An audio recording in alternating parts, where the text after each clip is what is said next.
Hi, everybody. Thanks for coming this afternoon. I am Karen Stoll-Farrell. I am at Indiana University Libraries. I'm the director for scholarly communication and open publishing. And we're going to be talking to you today about the scholarly communication cycle and disability inclusion. I'm just going to introduce the rest of the folks at the table here with me. We are going to be staying seated, so if folks want to sort of move themselves in this direction, you're welcome to. All right, also joining me today, we have Rachel Cohen, also of Indiana University Libraries, where she's the head of Discovery and User Experience. Simon Holt at Elsevier, the Senior Product Manager for Content Accessibility. And Erin Osborne-Martin at Wiley, Associate Director of Strategic Analytics. And can I work the slides? A reminder of Charleston's Code of Conduct, which hopefully you've all seen a few times already today. Nope. Okay, so accessibility. Just a bit of sort of who are we talking about? So there's strict definitions, right? There's how the UN defines it, right? So the UN has definitions about folks who have long-term physical, mental, intellectual, or sensory impairments. And according to the UN, that impacts, I think they've actually changed it to 16%, not 15. But depending on which numbers you're looking at, that number is a little bit different.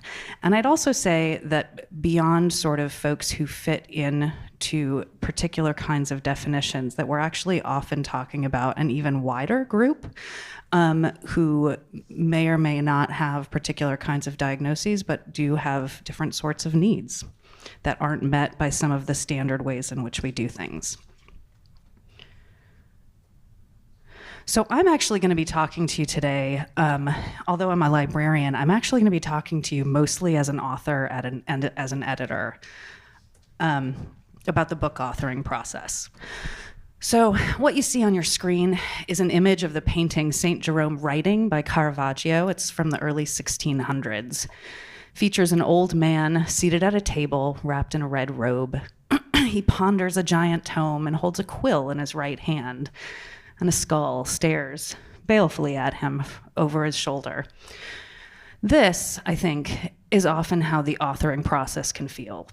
It's only for old white men, it's lonely, and death is staring over your shoulder. So I want to just give you an example of an authoring experience I had that I think was sort of typical in some ways. In that experience, I never actually met the editors. I actually never knew the names of the other authors in the book that I was publishing, much less what they did. I exchanged a couple of emails, but if someone asked me along the way, hey, when is that coming out? Do you know if it was accepted? The answer was, I'm not really sure. And I think, to be honest, that's not an atypical process. Are there, variations? Sure. But you're often sort of just out in the ether. There's no real sense of community. You may have questions or concerns about your particular writing process, things that you're weaker at or you wish you had a little more assistance on. And it can be difficult as an author in a situation like that to ask these random people that you've met briefly via email, if there's certain things that they can do to support your process. So I'm going to contrast that with a bit of a case study. So Rachel and I are currently working on an edited volume called Autistic Academic Librarians. We're sort of most of the way through the process. And we knew beyond the content of the book itself that we had a lot of ideas about what we wanted the process to feel like.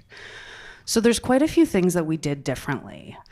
And none of them are really particularly hard, and some of them are things I've even seen others do, but they certainly aren't common practice.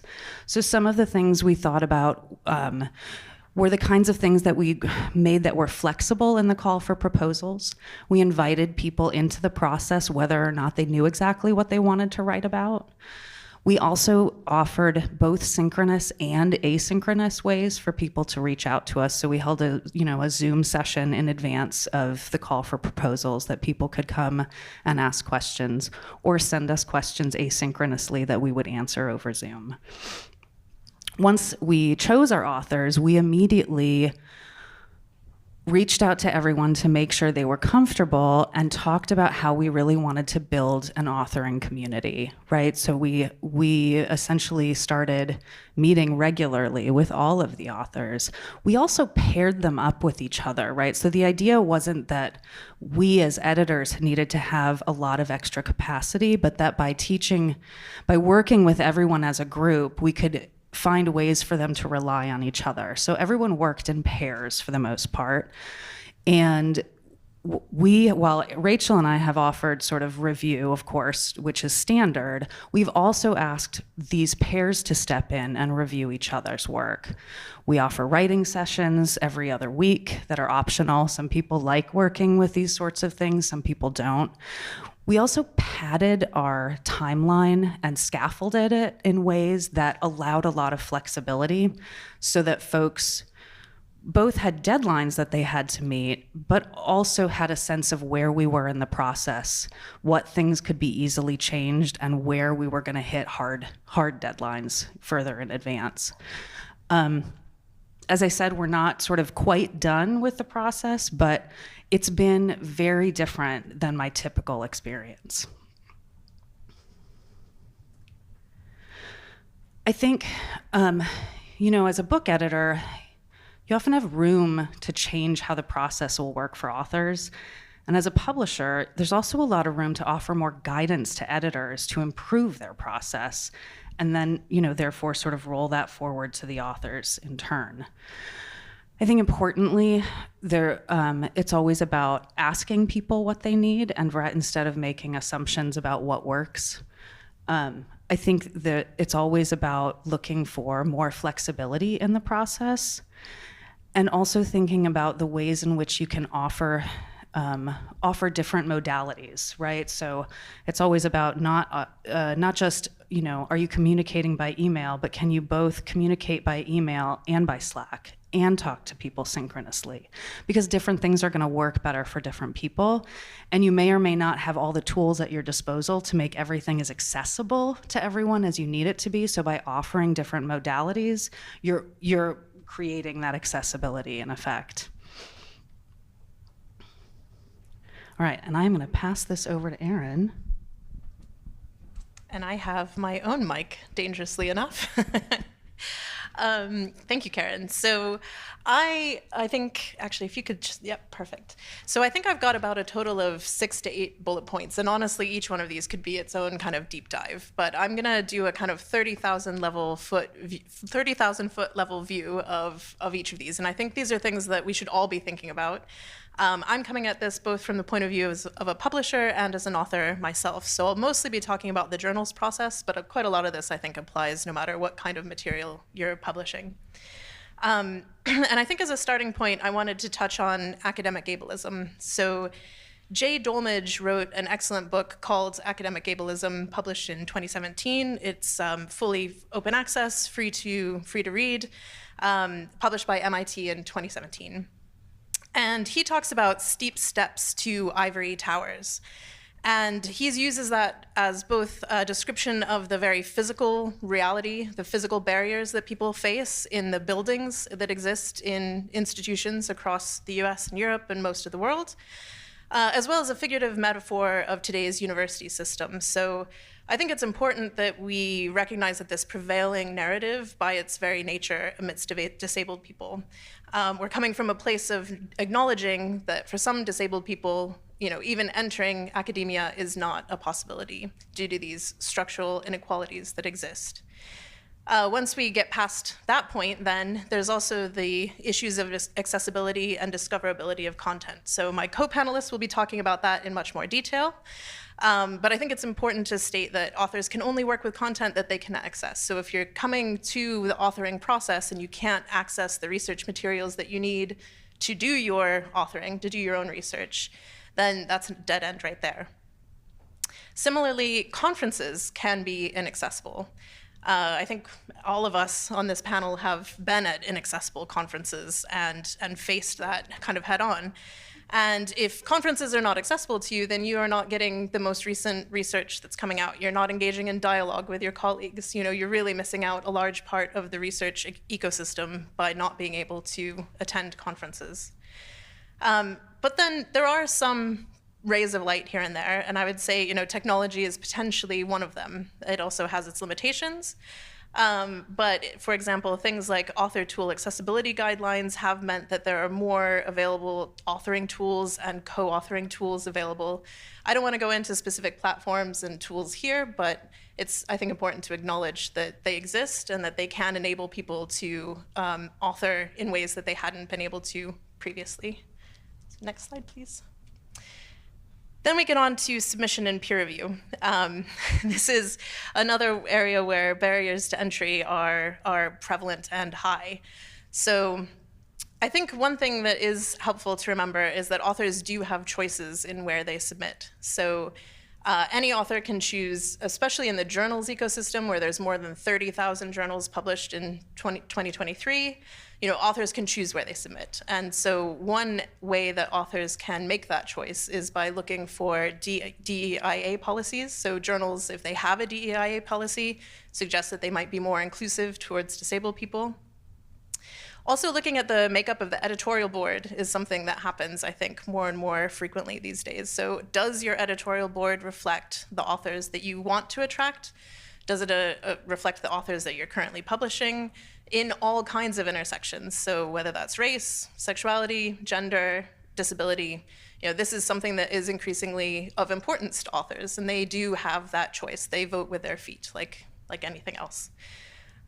Submissions platforms. So this is definitely an area that can be a huge barrier to entry for disabled people. So again, not to go into specifics on any particular platform, but I think that's something that we should all be mindful of. Just recognizing that if your submission platform is not accessible, then that's essentially a dead end. You know, that person is just not going to submit. They're going to go somewhere else, or potentially just not publish their research at all. And then peer review. So this is definitely another area of bias and potential discrimination against disabled people. There are definitely ways to mitigate that, though. So, you know, double-blind peer review is a big one. But also, I think establishing and implementing clearer criteria for peer review within a journal is very important. So what are you measuring against? You know, methodological rigor, originality, relevance to the journal's scope, et cetera. These are all things that seem objective, but actually implicit bias can creep in. So it's just important to make sure that you're clear about that with your peer reviewers, and that your editorial team is aligned on kind of trying to eradicate that implicit bias. Perfect. So where can we do better? The answer is almost everywhere. We can do better in almost every part of the publishing ecosystem, every part of this cycle that you see. And I think it's, again, important to remember that if any of these individual platforms within the publishing cycle are inaccessible, then that submission process is a dead end. That person is excluded from participation, and I don't think that's something that any of us want to see. But we can all play a part in that improvement. So one way of doing that is ensuring that accessibility is baked into your decision-making wherever you are in that cycle. So the ultimate objective really has to be for all of our products, services, content, et cetera, to be born accessible in the same way that we talk about content being born OA or born digital. This means that accessibility needs to be a consideration in the product development cycle, also when you're choosing or negotiating with vendors, or when you're writing and submitting a paper, that always has to be one of the considerations that you take into account when you're making decisions. And with that, I'll hand over to Rachel, and you do get my mic. All right, so I'm going to be talking about discovery and user experience.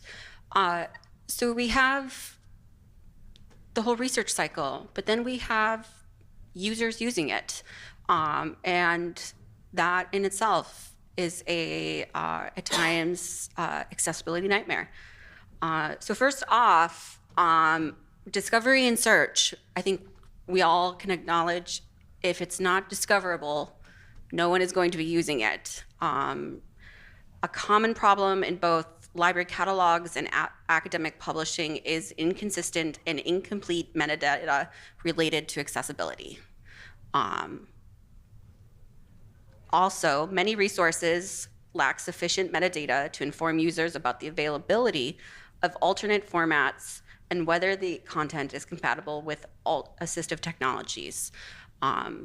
If users don't know if they can use this with assistive technologies, they know what kind of format it is, it just makes things so much difficult to start with.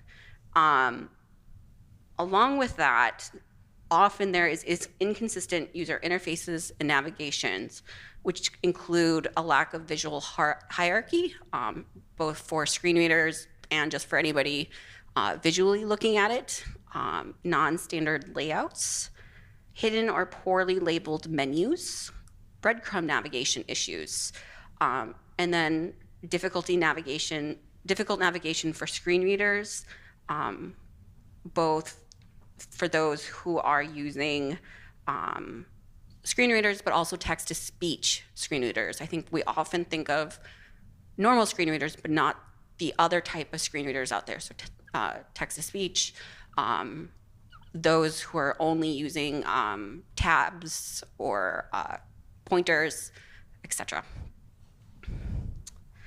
Along some more user experience, thanks, Karen. Inadequate text customization options. Text is a big issue. Users with visual impairments, such as those with low vision or dyslexia, may find it difficult to read small or dense text, which is really common in academic publishing. We like to cram things really, really tiny. And scholarly platforms that don't allow for easy adjustments to text, line spacing, or font styling create significant barriers for users. Along with that, there's cluttered and overloaded interfaces. We want to put every option on a page. We want to give users all the options to do anything they want, except for suddenly it becomes too many options and they're suddenly perilous, decision paralysis, users who have cognitive issues or disabilities don't know what to click on. Screen readers, you don't know what to click on. There's so many things to just keep clicking through. Cluttered interfaces can be a big barrier. Along with that, there can be poor color contrast and lack of high contrast or dark mode options, which again are just things that are often needed. Inadequate support for multimodal content. So missing or poorly implemented captions and subtitles. No transcription for audio content. Both are often an issue. And then lastly, lack of mobile accessibility. So non-interactive content, non-responsive design. Often those who have mobile accessibility are using different types of size computers or screens. And if it doesn't have responsive design, things get really wonky. Difficult navigation on small screens, and incompatibility with mobile assistive technologies. So I just listed a whole lot of things that we probably all need to start considering. And you're all like, what does that mean? And I listed solutions here. I don't know if they're all solutions, but they're things I thought of that we could probably all start doing. One of them is to create customizable user interfaces. And so when I say customizable user interfaces, I mean for each user to be able to customize their own interface and set their own interface, so to allow that kind of customization. Focus on user-centered design principles. How can design processes be more inclusive by actively involving people with disabilities in the testing and feedback process? We often ask people with disabilities at the very end to test things instead of asking them at the very beginning. And we would save ourselves a whole lot of headache if we started asking at the beginning. Exploring alternate formats for research materials. PDF has been the standard for quite a while, but PDFs are really not accessible. They're really difficult to use, and there's a lot better alternate formats we could be looking at. Identify digital rights management, DRM, and accessibility issues. Restrictive DRM policies often affect the accessibility of academic content for disabled users. This includes issues with the ability to adjust content size, font, and color, as well as the compatibility of DRM-protected content with assistive technologies. I think we all understand why DRM exists, but no, when you're using it, you're also making it difficult for those with disabilities to use your items. And then lastly, we need to increase metadata standards across the board to start using accessibility tags to indicate what is accessible, what isn't, what type of format it's in, etc. So, and I am going to turn it over to Simon.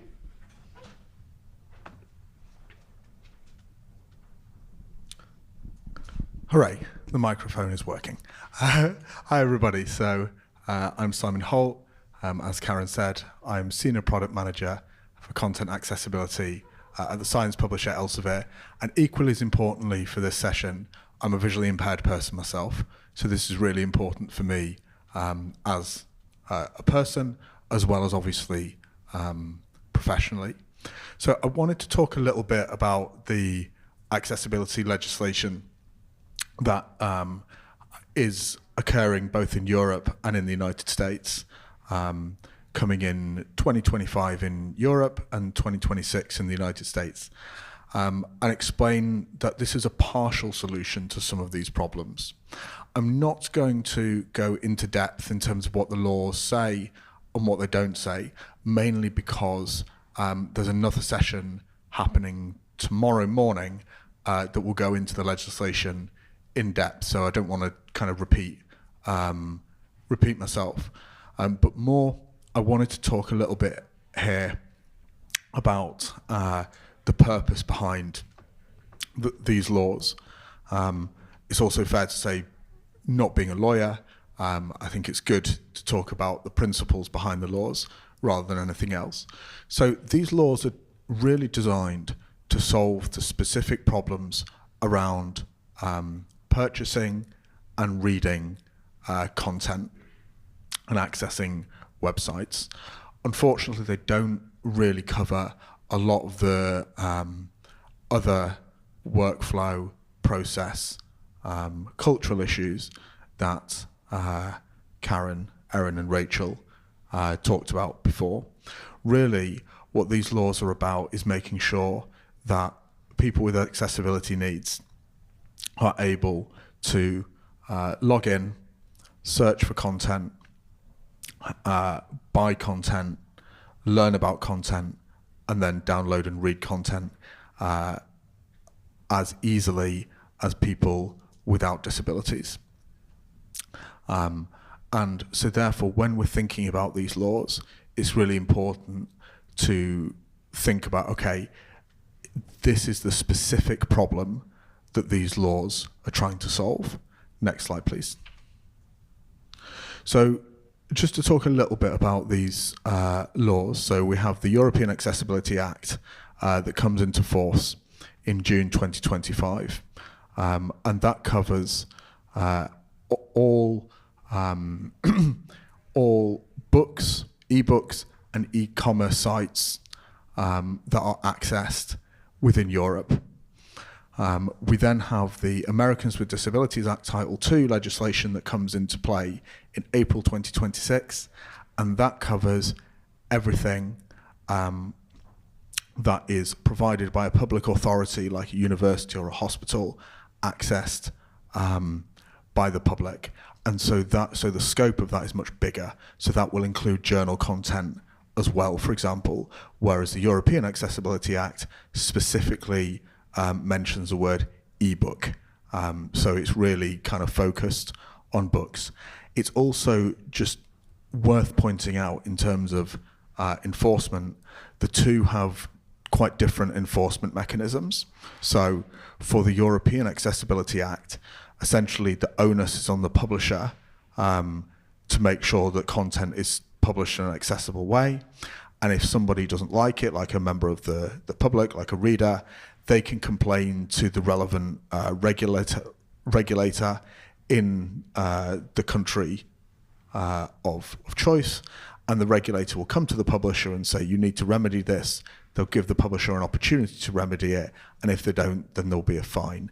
And there's different fines in each country, and some of these fines can be quite a lot. So in Germany, it's 100,000 euros per violation, for example. So if you can imagine, that might be, if you haven't included alt text image descriptions on 3 images, in theory, that could be 300,000 euros. So the fines are not to be underestimated.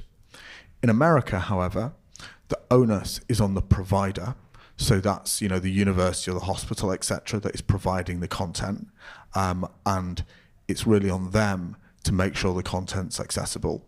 So in reality, of course, what that means is that the student will raise an issue with the university, who will then raise an issue with the people who provided that content, so the publisher. So it's worth noting that whilst there are some similarities between the legislation, and it's all based on the Web Content Accessibility Guidelines by the W3 Consortium. So the two laws are consistent in terms of the standards that they that apply.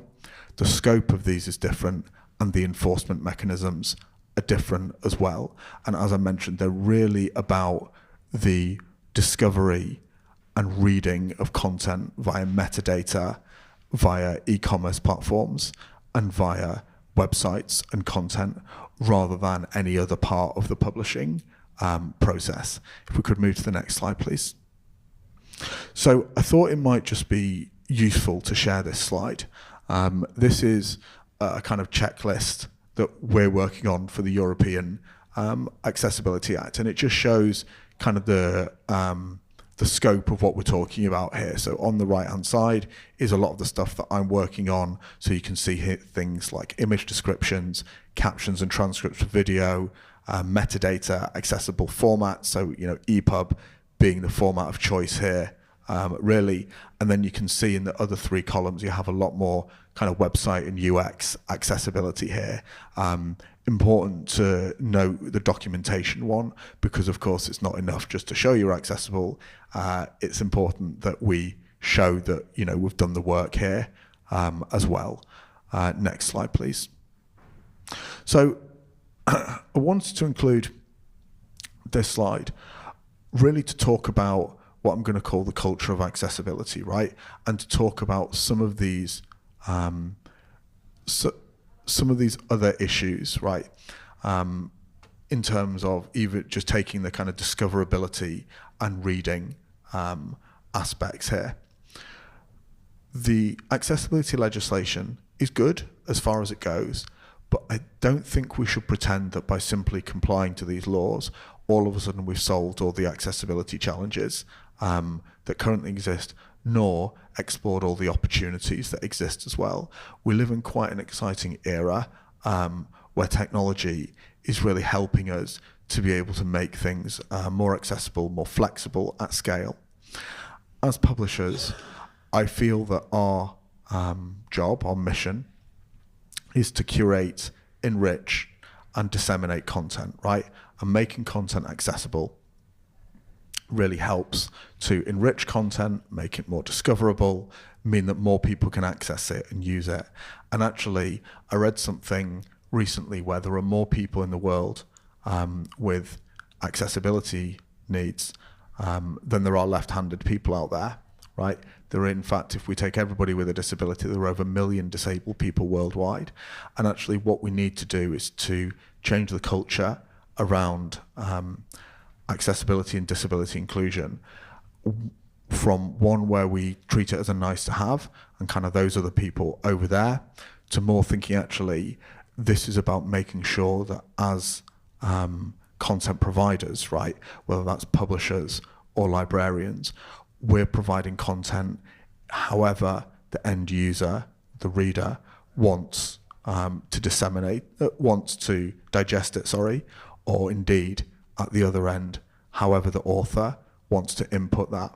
So I've included a few ideas of things that we could go on to do in the future that are not necessarily covered by the legislation, but that we should really start thinking about if we want to change that culture and really think about, okay, what is the problem that we're trying to solve here and how can we best go about it? Next slide, please.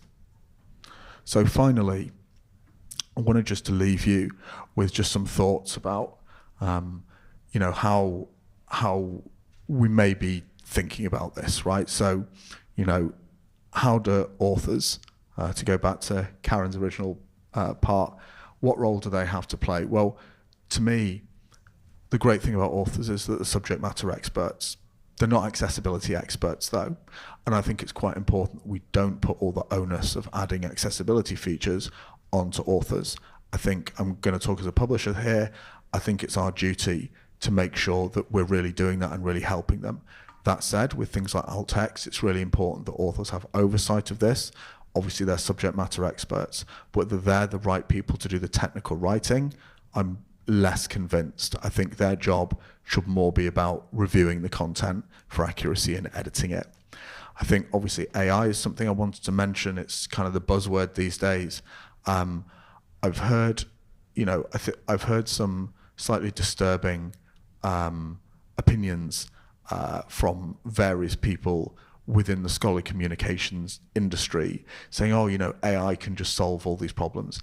AI is great in terms of automating workflows, scaling up processes, but at the end of the day, I think hopefully we'd all agree AI is not for content creation, or at least not for content creation on its own. So I think we need to be careful, right? The reason that people publish with publishers and read with publishers is because they trust that what's coming out is truthful, and therefore we need to make sure that we safeguard that, and you don't do that by outsourcing to AI. And finally, how do we deal with things that were published in the past, right? So certainly the European Accessibility Act really cares about when books were sold rather than when they were published. So therefore we need to think about the backlist, right? Things that were published in the past. The reality is, so for Elsevier, for example, we've been publishing since 1880, right? We think we have about 90,000 books in the backlist. Some of these are obviously more recent and are kind of XML based. Others are, obviously quite old now, but also are just not in formats that you can easily make accessible. I think the reality is every publisher will do what they can. I think it's very important that by the deadline, we have all made a good start on the backlist.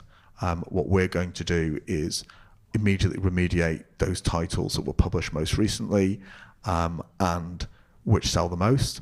And for the rest, we will likely have a request service where if somebody wants a book in an accessible format that we haven't yet remediated, they can come to us and we will supply it in an agreed turnaround time, likely about 3 to 4 weeks, something like that. I think it's quite important that we really, as a community, think about the practicalities of implementing accessibility legislation in a sustainable way. So it really does means that we're doing our best for people with disabilities, which is super important, whilst at the same time making sure that we're able to do a good quality job in a sustainable way. Clearly, remediating 90,000 titles tomorrow probably isn't viable and probably isn't going to happen. At the same time, we need to make sure that people with disabilities are able to access books at the same time and in a way that is appropriate for them, just like with everybody else.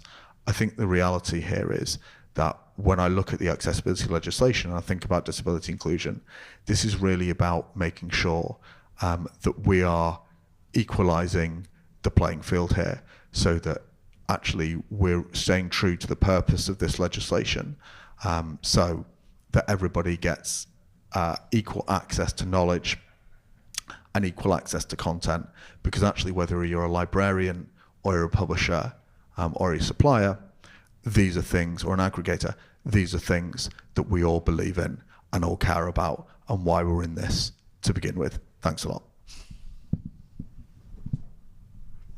Thanks, everybody. So we have maybe just like 3 minutes left if anyone has questions. Yeah, thank you.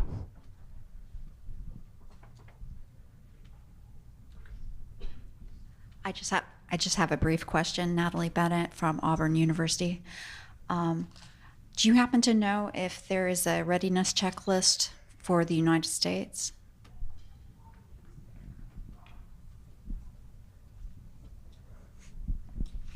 So, in terms of a readiness checklist for the United States, I think these materials are still coming out. My big recommendation at the moment is to go and look at the guidelines that were published, I think last week or 2 weeks ago, by the ARL around the Title II legislation. They're the best guidelines that I've read so far, and they're the most comprehensive. I would also suggest that the Library Accessibility Alliance will have some pretty good materials as well. So I think they're the two places that I would suggest looking if I wanted to find something like that. I will also say we made an accessible version of that chart so that if you wanted to take that and try to start switching it to US items, it's in the Whova, is that how you say that? Whova app under our documentation, so you can at least adapt it. But we could only upload it as a PDF. No, it's, I have a Word document, so if you can contact me and I will send you a Word document. That's Whova, not us. Any other last minute questions?